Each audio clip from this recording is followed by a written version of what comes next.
L'enfer. C'est le mot qui revient dans les témoignages. Sirènes hurlantes en pleine nuit, explosions au loin, ciel traversé par des traînées lumineuses, des familles réveillées en sursaut courant vers les abris en quelques secondes, le sol qui tremble, les téléphones qui s'illuminent d'alertes d'urgence. En quelques heures, une nouvelle étape a été franchie au Moyen-Orient. Des missiles iraniens ont été lancés en direction d'Israël, pas par intermédiaire, pas via une milice, pas dans l'ombre, directement. Ce n'est plus une guerre froide régionale, ce n'est plus une confrontation indirecte faite d'opérations clandestines et de démentis officiels. C'est un face-à-face assumé. Et ce que nous voyons aujourd'hui pourrait redessiner l'équilibre stratégique de toute la région, voire bien au-delà. Parce que lorsqu'un État frappe directement un autre État avec des missiles, on ne parle plus seulement de symboles. On parle de dissuasion, de crédibilité militaire, de lignes rouges, et surtout, de risque d'escalade. La question n'est pas uniquement combien de missiles, combien d'interceptions, combien de dégâts. La vraie question est beaucoup plus lourde. Jusqu'où cela peut-il aller? Sommes-nous face à une démonstration de force calculée ou à l'ouverture d'un engrenage que plus personne ne contrôlera?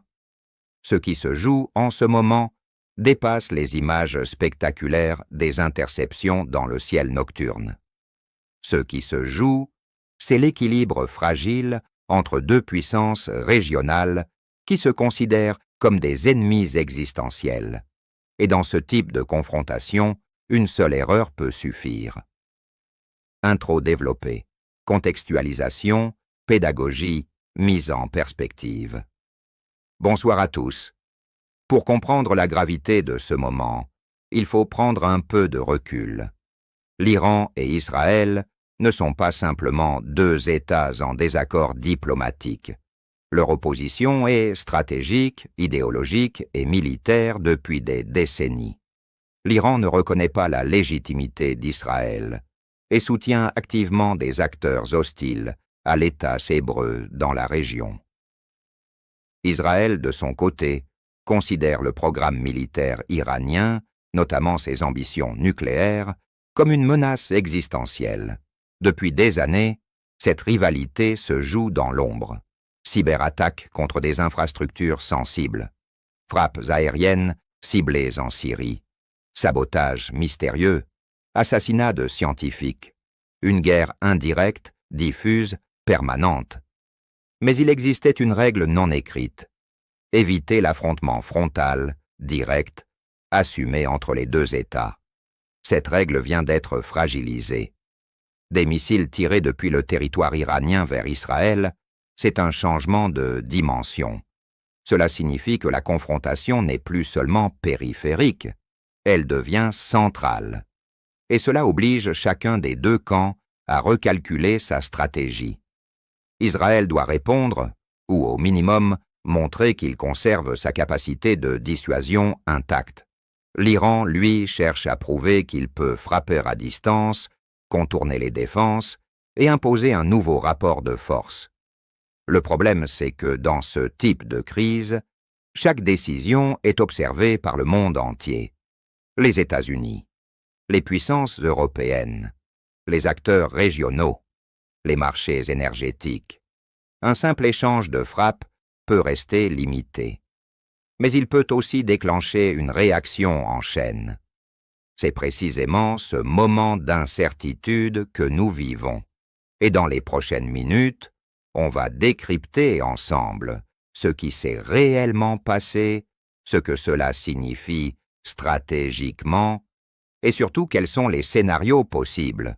Parce que derrière le fracas des missiles, c'est peut-être une nouvelle phase de l'histoire du Moyen-Orient qui commence. Revenons d'abord aux faits. Dans la nuit, plusieurs salves de missiles ont été lancées depuis le territoire iranien en direction d'Israël. Les systèmes d'alerte précoce israéliens ont immédiatement détecté les trajectoires. En quelques secondes, les sirènes ont retenti dans plusieurs zones du pays. la population a été invitée à se réfugier dans les abris anti-bombes, devenus une réalité quotidienne depuis des décennies. Israël dispose d'un des systèmes de défense antimissiles les plus sophistiqués au monde, le fameux dôme de fer, conçu pour intercepter les roquettes à courte portée, mais aussi des dispositifs plus avancés capables de neutraliser des missiles balistiques à moyenne et longue portée. Dès la détection des tirs, ces systèmes ont été activés à pleine capacité. Dans le ciel nocturne, des traînées lumineuses ont marqué les interceptions. Chaque projectile, détruit en vol, représente une réussite technique impressionnante. Mais il faut comprendre une chose essentielle. Aucune défense n'est parfaite à 100%. Intercepter, c'est réduire les dégâts. Ce n'est pas les éliminer totalement. Certains missiles ont franchi les défenses. Des explosions ont été entendues. Des dégâts matériels ont été signalés dans différentes buffer zones.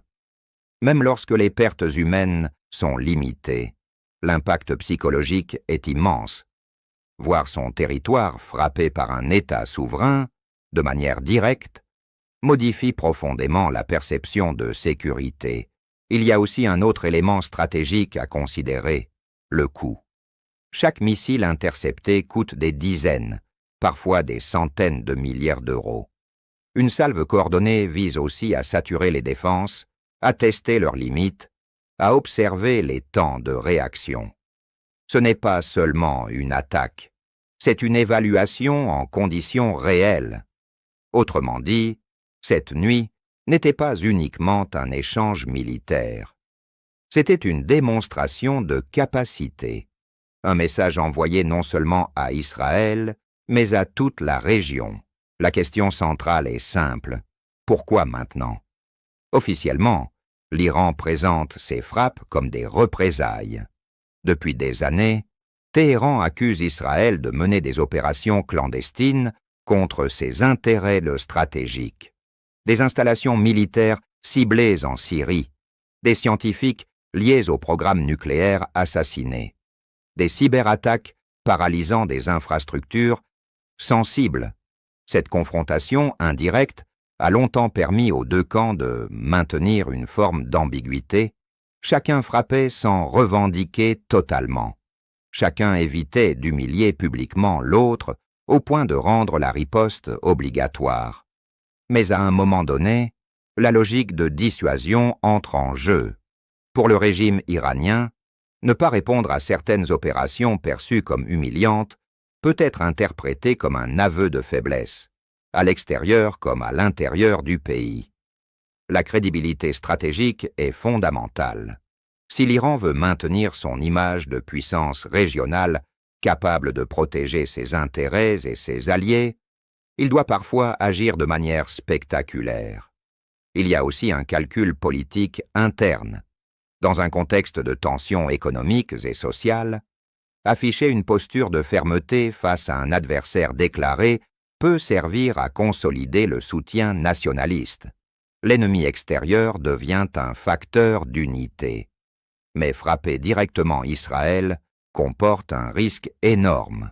Cela signifie que Téhéran estime soit que le moment est stratégique, soit que le seuil de tolérance a été dépassé. Autre hypothèse, tester les réactions internationales. Jusqu'où les alliés d'Israël sont-ils prêts à aller? Quelle sera la marge de manœuvre diplomatique? Quelle sera la réaction des grandes puissances? En réalité, cette frappe n'est pas seulement militaire, elle est politique. Elle vise à redéfinir les règles du jeu, et lorsque les règles changent, l'incertitude augmente. C'est précisément ce qui rend la situation actuelle aussi dangereuse. Maintenant, la question centrale devient inévitable. Que va faire Israël? Pour comprendre la logique israélienne, il faut intégrer un principe fondamental de sa doctrine militaire, la dissuasion. Depuis sa création, l'État hébreu repose sur une idée simple. Toute attaque majeure contre son territoire doit entraîner une réponse suffisamment forte pour décourager toute répétition. Dans cette région du monde, la perception de la force est cruciale. Si une attaque directe reste sans réponse significative, elle peut être interprétée comme un affaiblissement stratégique. Et dans un environnement aussi instable, l'image de vulnérabilité peut coûter très cher. Mais la situation est extrêmement délicate. Riposter faiblement envoie un signal de retenue, mais risque d'entamer la crédibilité militaire. Riposter massivement réaffirme la puissance, mais peut déclencher une escalade régionale incontrôlable. Israël dispose de capacités militaires considérables, aviation de pointe, renseignements performants, capacités cybernétiques avancées.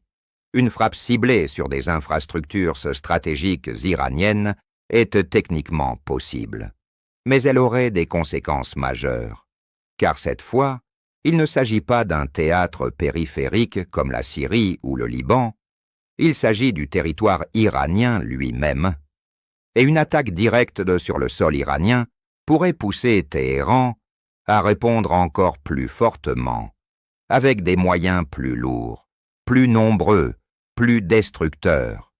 Il faut aussi intégrer le facteur des alliances. Israël entretient un partenariat stratégique étroit avec les États-Unis. Washington soutient traditionnellement le droit d'Israël à se défendre. Mais les États-Unis ont également un intérêt majeur à éviter une guerre régionale ouverte qui perturberait l'équilibre énergétique mondial et engagerait potentiellement leurs propres forces.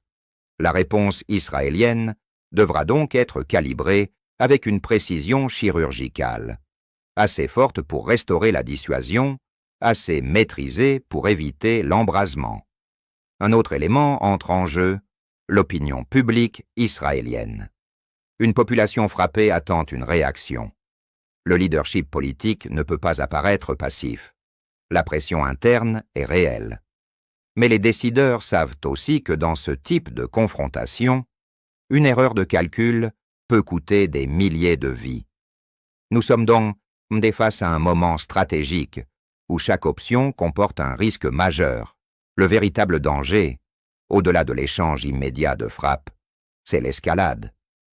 L'histoire militaire montre qu'une guerre régionale ne commence pas toujours par une décision claire de faire la guerre. Elle commence souvent par une succession de réponses jugées nécessaires, légitimes, proportionnées, jusqu'à ce que la situation échappe au contrôle. Dans le cas présent, plusieurs facteurs rendent l'équation explosive. D'abord, le réseau d'alliances et d'acteurs indirects. L'Iran ne se limite pas à son territoire. Il soutient différents groupes armés dans la région, capables d'ouvrir d'autres fronts. Si ces acteurs entrent dans la dynamique, le conflit pourrait rapidement s'étendre géographiquement. Ensuite, la dimension psychologique. Une frappe qui provoquerait un nombre important de victimes civiles pourrait déclencher une pression politique impossible à contenir. Les dirigeants seraient poussés à frapper plus fort. Il y a aussi la question de la saturation militaire.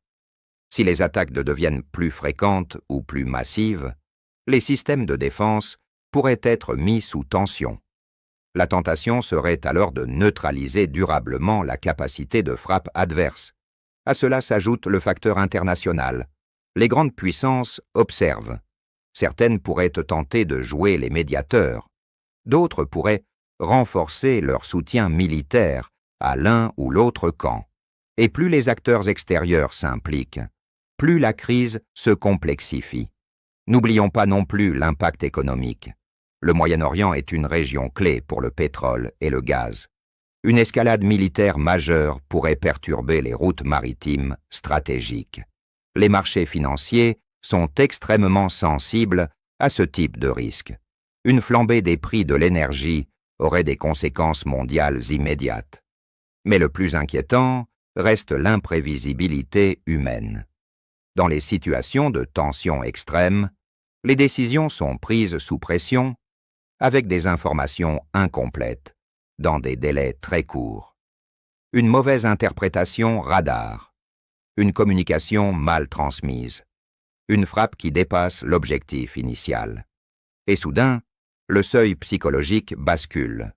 Ce que nous voyons aujourd'hui pourrait rester un échange de démonstrations de force limitée, ou devenir le point de départ d'une confrontation régionale beaucoup plus vaste. Tout dépend désormais des prochaines décisions, et dans ce genre de crise, ce sont souvent les heures suivantes qui écrivent l'histoire. À ce stade, certains pourraient donc se dire « c'est un conflit régional, lointain, complexe. Pourquoi cela nous concerne-t-il directement ? Parce que l'Iran et Israël ne sont pas des acteurs isolés. Derrière Israël, il y a un partenariat stratégique solide avec les États-Unis, un soutien politique important en Europe et des accords récents avec plusieurs pays de la région. Derrière l'Iran, il y a un réseau d'alliances régionales, mais aussi des relations stratégiques avec de grandes puissances qui voient dans Téhéran un contrepoids à l'influence occidentale. Autrement dit, lorsque ces deux pays se confrontent directement, c'est tout un équilibre géopolitique qui vacille. Première conséquence possible, l'énergie. Le Moyen-Orient reste une zone clé pour l'approvisionnement mondial en pétrole et en gaz. Une escalade militaire majeure pourrait perturber les routes maritimes stratégiques, faire grimper les primes d'assurance des navires et provoquer une hausse immédiate des prix. Et quand les prix de l'énergie montent, ce sont les économies du monde entier qui en ressentent l'impact. Inflation, tension sociale, ralentissement de la croissance. Deuxième conséquence, la militarisation accélérée de la région. Si cette confrontation directe devient un précédent, d'autres États pourraient renforcer massivement leurs capacités de défense anti-missiles et leurs arsenaux. La logique de dissuasion s'intensifie. La course aux armements s'accélère. Et plus les arsenaux grossissent, plus le risque d'erreur stratégique augmente. Troisième enjeu, le droit international et la norme. Depuis des années, malgré les conflits indirects, les grandes puissances tentaient de maintenir une forme de retenue dans les frappes directes entre États.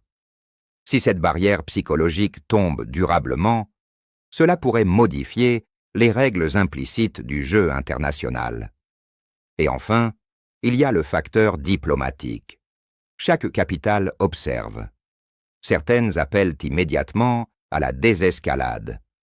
D'autres réaffirment leur soutien à leurs alliés. Les canaux diplomatiques s'activent en coulisses, car personne n'a réellement intérêt à voir le Moyen-Orient basculer dans une guerre ouverte de grande ampleur. Mais entre l'intérêt rationnel et la dynamique des événements, il y a parfois un fossé. Alors, où en sommes-nous vraiment ?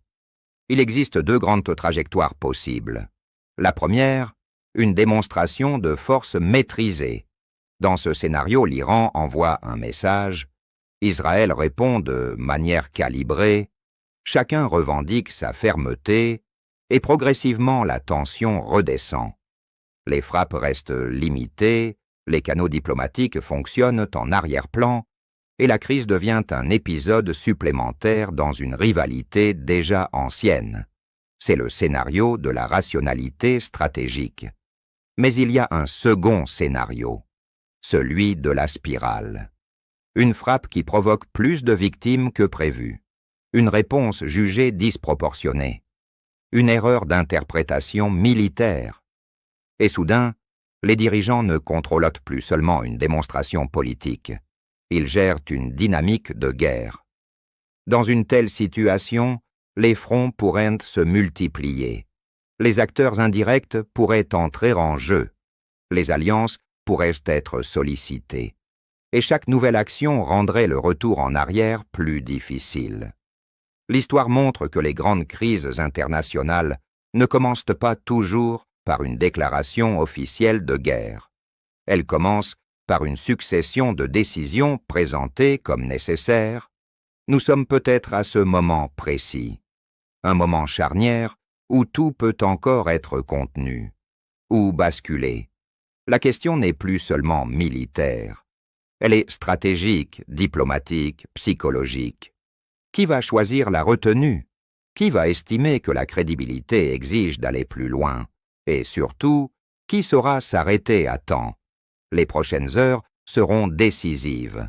Et dans ce type de crise, chaque décision compte, parce qu'une fois l'engrenage lancé, il est infiniment plus difficile de l'arrêter. Ce que nous venons d'analyser dépasse largement un simple échange de missiles. Ce moment marque peut-être un tournant stratégique majeur au Moyen-Orient. Une ligne rouge a été approchée, peut-être franchie. La confrontation indirecte, feutrée, ambiguë, laisse place à une logique plus frontale, plus assumée. Et dans ce type de face-à-face, la vraie bataille n'est pas seulement militaire. Elle est psychologique, elle est politique, elle est symbolique. Chacun veut montrer qu'il ne cède pas. Chacun veut préserver sa crédibilité. Mais chacun sait aussi qu'une escalade incontrôlée serait catastrophique. C'est tout le paradoxe des crises modernes. La démonstration de force vise à éviter la guerre, mais elle en augmente le risque. Dans les prochaines heures, les signaux seront scrutés à la loupe. Déclarations officielles, mouvements militaires, réactions diplomatiques. Chaque mot comptera, chaque geste sera interprété. Nous sommes à un point d'équilibre extrêmement fragile. Soit cette séquence restera une démonstration de puissance contenue, un épisode de plus dans une rivalité longue et complexe. Soit elle deviendra le déclencheur d'une phase beaucoup plus dangereuse. Une chose est certaine, le monde observe, et l'histoire, elle, est peut-être en train de s'écrire sous nos yeux. Nous continuerons à décrypter, à analyser, à prendre du recul. Parce que comprendre, c'est déjà mieux anticiper.